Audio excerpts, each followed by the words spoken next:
ፍሬ አበባ በማርያም ግዢልኝ በማርያም አልገዛም በማርያም እኔ ጋጂ ወይ እንዴ እናት ቀረጣ አጋባሽ ማለት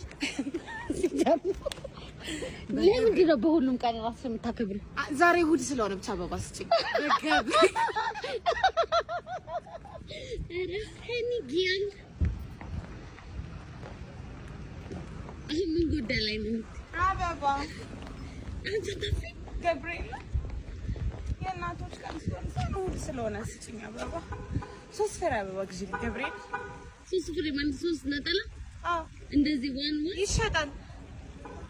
ምንድነው የሚሰራልኝ 3 አበባ? በቃ ከልብስ ጋር ይሄዳል።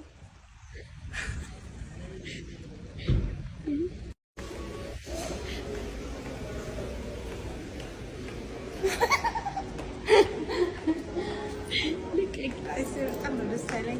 ወደጅሽ ግን አይደለም ባይተው አልቀሰሽ ምን ወደው ሲገዙልሽ ነው አልቀሰሽ አስገዝልሽ